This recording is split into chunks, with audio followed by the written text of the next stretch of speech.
Hey folks, I assume you're here because you're considering one of these Android head units for your Wrangler. Now, I know these things get a lot of shade thrown at them. People will say they're junk and they're trash and you need a Crutchfield or a Pioneer. But to be honest with you, I think if you get one from a proven seller with good CAN bus software and a good wiring harness, you shouldn't have any issues at all. I've been doing these installs for about a year and a half. I started with my daughters. We got 2 Honda Accords and I put units in them, and those things are still working absolutely perfectly. So anyhow, this is actually my buddy's Jeep, and the seller here reached out. I've done installs for them before. They wanted an install for a Wrangler, so that's what I've done here. And what I'll do is I'll go over the tear out of the dash, tear out of the radio, then I will cover all the harnesses and everything you get with the unit. That's kind of important to watch because there's a lot of install mistakes that are made there.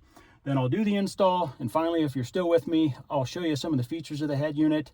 And I know there's some just general common questions about settings and stuff that I'll try to cover. So let's get right into this. So of course, the first thing we need to do with this install is get the old stereo out. Now I would suggest raising your hood and disconnecting your negative battery terminal. It's always just a good best practice when you're working with electrical stuff so you don't accidentally short something out. That's just a simple 10mm socket.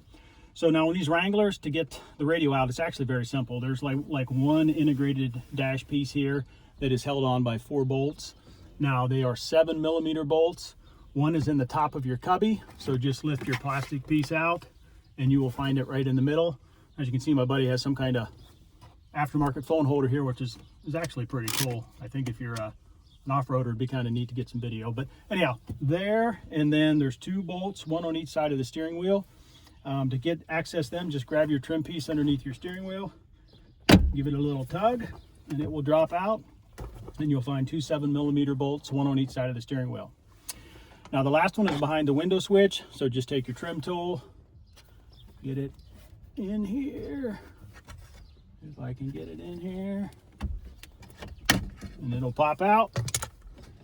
And there's a connect. We have to disconnect this from the back side, and as you can see, I don't have enough room. I know some of these are too short. So what we're going to need to do is remove this AC vent here. That's actually very simple. Then I'll be able to get my hand back behind there and release that clip. And actually, I think if you're putting this in like a Compass or a Patriot, you need to actually move these over to the new unit anyhow. So the way you get this out, I'm going to pop that back in there for a second. It's probably good to have a flashlight.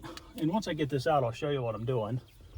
But there is a little hole up in here. You need to line up at about the 1 o'clock position.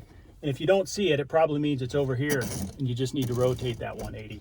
But anyhow, you line that up to about the 1 o'clock position. You'll see a little hole open up. Then take a flat blade screwdriver, stick it in there, and gently press down while you turn your vent to the right, and it will slide right out. And if you can see what I was doing, try to give you a close-up. You can see the hole up there. You get the hole lined up, and then you stick the screwdriver up in there, gently press down, which then of course drops that catch, and you'll be able to slide that right out. So anyhow, very, very simple to do. Okay, so back to getting these window switches out. Now, it's a little tricky back here, and I will show you once I get it out, but when you look in the back side of this, you will see a red clip that needs pushed up. And then there's a slight thumb tab on the back that you press and wiggle it off. And what I was trying to show you there was this is that red clip. When you initially look back, you'll see red on the bottom. Push that up, and then there's a clip back here. You just push that down, and you'll be able to wiggle that out. Now that exposes the 4th bolt, 7mm bolt.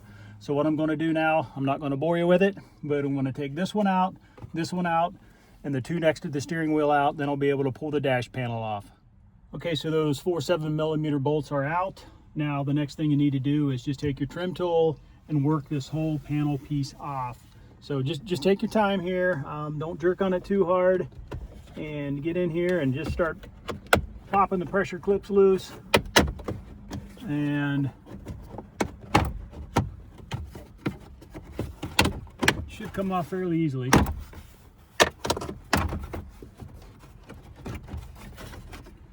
like I need to drop the steering wheel down.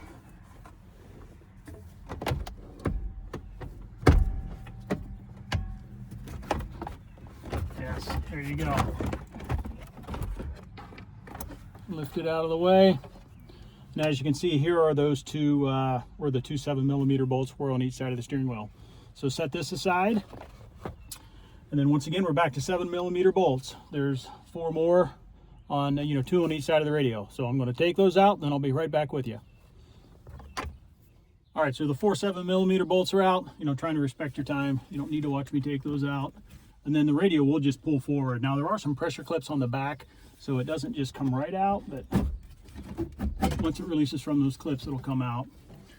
And then on the back side here, you just have several connectors.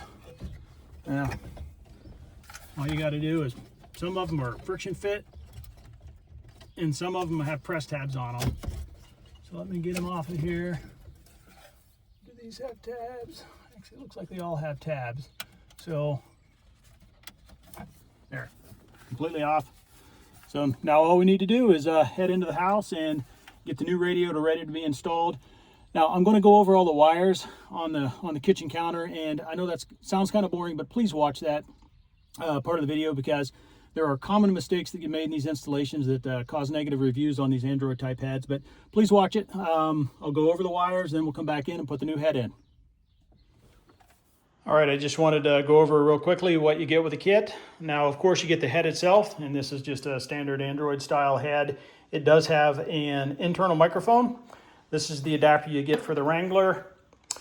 This is a standard RCA bundle that comes with most of these kits. Now, the only reason you would need this for this install into this vehicle is if you're planning on using the external mic, and that is that black connector, and they do give you an external mic. So anyhow, up to you. This is the cable for the reverse camera. The video input gets plugged into here. Now, I think this is one of the reasons a lot of people have a lot of complaints with these heads. Maybe they're planning on not using the reverse camera, so they don't plug this in. But these wires here, these little ones, are for your Wi-Fi and Bluetooth antennas. So you'll see a lot of negative reviews about poor connectivity. They probably didn't plug that cable in. This is a GPS antenna. Really, you don't need this either. The head does have a speedometer function that this will make that work. Else, if you're using CarPlay or Android Auto for navigation, you don't need that. It comes with 2 USB ports. These are like the main, I'll call them the main radio harnesses. Now this kit came with 2. Since the kit's for many different type of vehicles, you're probably only going to use one. This is the one that matches the OEM stereo, so I'm probably not going to be using that one. And another thing to note, you'll see some connectors here. It says amp, with amp, no amp. This connector actually gets plugged into one of those 2, depending on if your Jeep has a OEM amp or not. So anyhow, just be aware of that. You need to make that connection. These are FM antenna adapters. Once again, you get 2. So whichever one matches the OEM install or the OEM connector is the one you'll use. And of course, then this is the backup camera. You get a backup camera. This is the cable that routes from the front to the back, and this is the power harness. So I'll talk a little bit about this here in a second when I'm plugging the cables into the head. But just another thing, in some past installs I've done, I'll buy a little license plate bracket. So I'll put a link for that in the description below too. It just makes it a lot easier to mount the camera to the back of the vehicle. So I always like to get most of the wires installed here in the kitchen versus fumbling around with it on the front seat of the car. So anyhow, let me show you what I've done so far. This is the FM antenna. Now, again, it came with 2. So I chose the one where this connector matched the connectors on the back of my OEM stereo. Now, I assume one's FM and one's satellite, so I'm going to have to figure out which mating harness to use in the Jeep. This is the reverse cable connection. Once again, even if you're not using the reverse camera, make sure you plug that in so you have the Wi-Fi and Bluetooth antennas. These are your 2 USB ports. I'm probably just going to go dangle them into the glove box, and that's in case you want to charge your phone, or if you have some media on an external drive you want to use. Now the next plug I see here, this one looks like it plugs in there, and I am going to do that. Now that's just due to experience from some past installs. I see this has a CAN bus module on it, so I assume that will make the CAN bus interface work, steering wheel controls and all that type of stuff. So I am going to plug that in. And just to note, if your harness does have a CAN bus module, make sure you take note of the manufacturer, because that might come in handy if you do have CAN bus issues. I know some sellers have a lot of problems with CAN bus. And I did plug in, you know, that one connector here for the width amp. I believe my buddy's Jeep does have an amp. Anyhow, so, and of course, yeah, the main power harness is plugged in there. So, again, I'll talk a little bit about the reverse camera when we get back into the Jeep, but let's go start this install. Okay, so I'm back in the Jeep, and I just installed the adapter plate. So once again, yeah, you just put the 4 7mm screws back in. Now this thing looks symmetrical, so I don't know if there's a top or a bottom, but as you can see, there's the slot with the circle. That's the way I installed it, and we'll see if it works.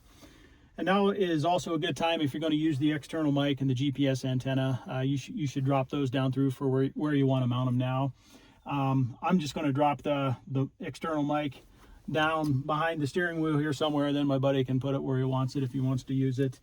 And then for the GPS antenna, once again, you don't need this necessarily, but if you're going to use online maps or you want the speedometer function on the head to work, you should install this. And I think I'm just going to stick it up in here somewhere. You know, once again, not too important from what I'm going to be doing. So anyhow, let me get those things installed, and then we'll get the dash back on and get the head in place here. So here's the external mic, GPS antenna. I just stuck it right here, and time to put this back on.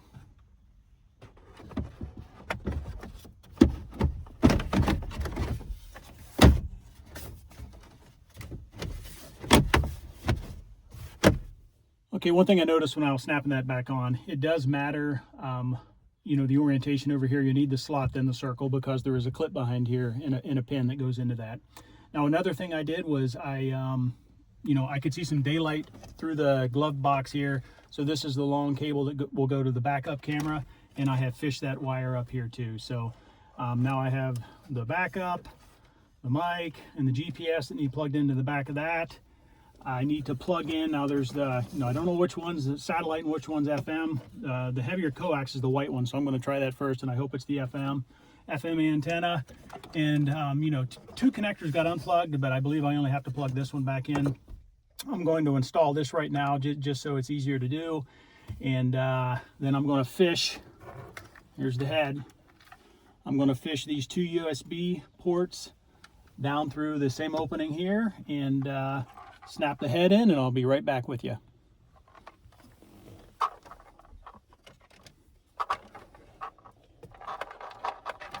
Make sure you plug this into the correct yellow connector. You want to plug it into the one for the backup camera input.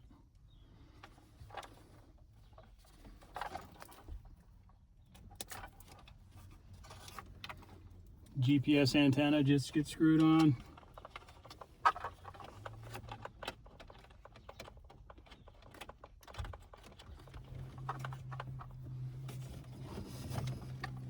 Connecting the FM antenna to the white one.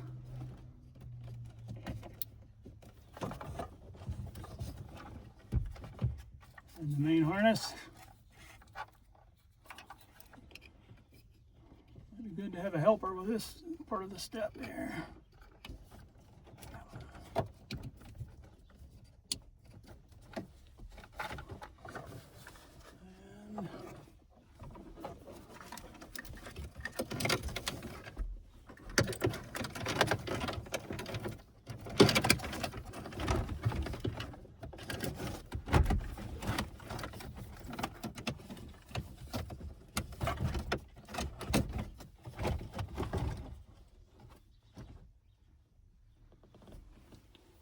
Before I snap it in, all you got to do is actually push it in there. I'm going to turn it on and make sure she works.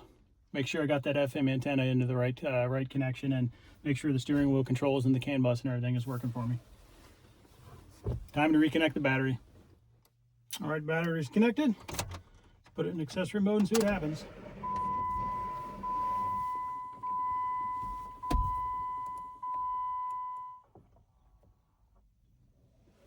Cool, she's booting up.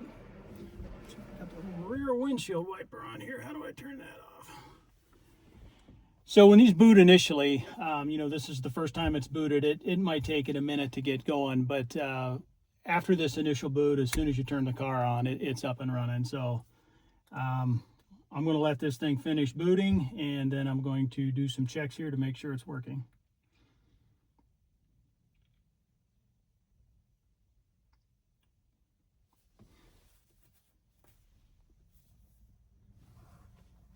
Okay, boot's complete. Now let's see. Yep, volume's working. Is my steering wheel controls working? Oh yeah, they're working. Yep, they're working. I go to radio. I'm gonna have to scan for frequencies. It is finding frequencies, it looks to be, so that means I probably got the correct antenna input plugged in. Yep, there you go, you can hear it. Name, where you're calling from and your brief question, and we will bring that forward to a future. I gotta be careful. I'll get a copyright strike if there's music playing. So anyhow, let me get this thing pushed back in. I'll get that vent reinstalled, and then I'll be back with you to show you a few features on this stereo. I think it's going to be a hell of an upgrade.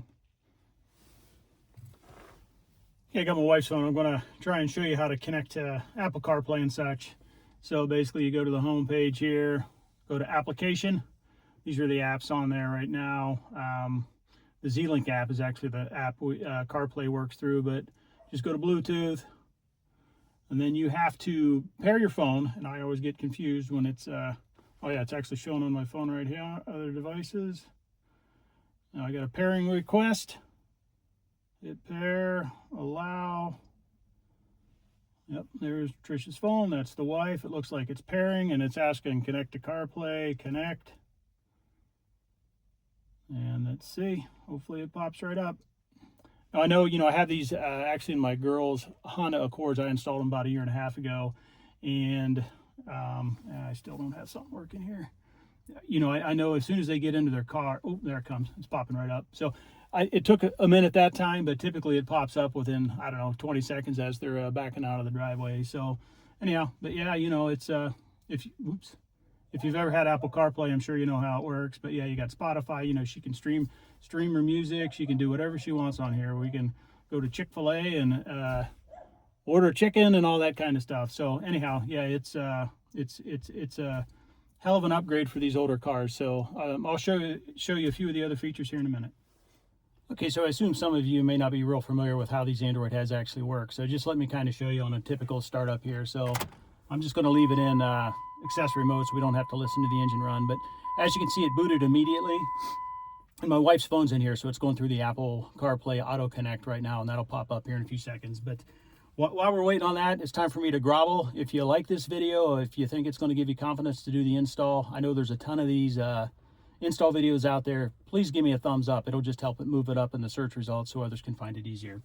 Okay, so Apple CarPlay, you saw how fast that came up. I'm not going to cover Apple CarPlay for you. I assume if you're an Apple CarPlay user, you know how to do that. And, if you're an Android Auto user, it would also just pop up right here too if you were already connected via Bluetooth. Home screen, touch the button here. It kind of takes you back to, the home screen. And as you can see, I've changed the skin. There's a bunch of different skins out there depending on what widgets you might want to see. So most of the stuff is controlled just through your apps. Like if you go to the radio, there's the radio app. And I have the volume turned down, but you can see if I press the button here, my steering wheel controls are working. And volume works too. I believe you can program, certain steering wheel controls to do certain things if you want. I haven't done that yet, but let's go back here. Let's go back to apps. Settings. These are your general Android settings. So time, date, zone, units, all that type of stuff. If you're an Android user, you probably understand that better than I. Also, you'll see a lot of comments about how much memory you need. Most of the units I've installed are like 2 gig of RAM and 32 gig of ROM. If you're just planning on doing CarPlay and stuff like that, I don't think you need a ton of memory. We don't have any issues with 2 gig of RAM, and it's very responsive. And I just wouldn't spend the money if that's what you're looking at doing. But if you think you're going to be running a bunch of different apps and loading apps on it, then you'll need more internal memory. But I think most people just use these for CarPlay, so save some money there. What else? it does have a video demo here. You know, there's very, very high quality screen. So if you are watching YouTuber stuff, you know, you could do that. Now, another thing, it can't do, you know, it can only do one thing at a time. It can't do Wi-Fi and Bluetooth at the same time. So if you're having like Wi-Fi drop out or Bluetooth drop out, you're probably trying to have the unit do something it can. So we just turn Wi-Fi off. There's no reason to have it on for what we use it for. It's just all Bluetooth from our phone. So, you know, I could go on and on with this thing, but I would just suggest get in here and play with things, right? You go into the settings. There's actually a car settings. It's also in the app where you can get into the factory car settings, like, for example, sound. You can, like right now, when I initially put it in reverse, the sound cut out. And that's because that was a setting, right? So if it's doing something you don't like, it's probably just a setting. I think if you swipe down, there's other high-level settings here too. So you probably got to be an Android person to understand all that stuff. So anyhow, one thing I really haven't discussed is the backup camera and how that works. So let me go back into the house here and I'll bring that out and just kind of show you, you know, if my buddy and I do install the backup camera someday, I'll try to make a video of that and include it also. But I'm just going to explain to you what you need to do if you do want to install that camera. So I'll be right back here. Okay, so I have the parts for the backup camera here now, and I did start the Jeep here such that I can put it in reverse and show you a few things. So this, of course, is the cable that's over in the glove box. So, you know, the other end of this is routed to the back of the head unit. Now, what you're going to do is, of course, route this to where you want it to in the back. Typically, most folks will route them along the passenger side and then out the back. So, and then you get the camera. So here's the camera, and you plug this into here. Real simple. And then you also get this power harness, and you plug that into here. Now, of course, your camera is mounted. Like I said, I typically put it on a license plate frame bracket. Again, I'll put a link to one of those below, and I mount it on the license plate. And then these two wires on the end of that power harness, you need to strip them off, and they get spliced into the tail light, the reverse light in the back. So, you know, of course, power to the power side of the reverse light and ground to the ground side. And what happens is when you put your Jeep in reverse, of course, you turn those bulbs on, which applies 12 volts to that wire, which then powers the camera. And the CAN bus knows that, hey, you know, I need to switch to the camera input. So it switches to the camera input, and you have the image come out the back. So like right now, of course, I don't have this. This isn't powered. Now, if I'd run out to my car battery right now and touch those to the terminals, you would actually see wherever this camera's pointing on the screen. But like right now, if I put it in reverse, the screen went black because it is, you know, looking for the camera input, and it doesn't have it. So as you can see, it does have the reverse lines here to show you where you're going. You can also, in the settings, have reverse lines show up, you know, the standard lines and such. But anyhow, it's actually very simple. This thing works very, very well. You know, I on my girls' Hondas, we have it installed, and it works absolutely perfectly. So anyhow, I think that's it. If you do have questions and comments, put them below. You know, I know on some of my other videos, I'll like leave something out. And if I did, or if there's a question repeated in the comments, I'll just update the description. So one of the first places to look is down in the descriptions if you have a question. Of course, the link for this will be down there. But, you know, as this video ages, I assume there'll be more questions or comments, or hopefully very few if I did a good job. So anyhow, thanks for watching. Appreciate your time, and enjoy your new head unit if you do get one.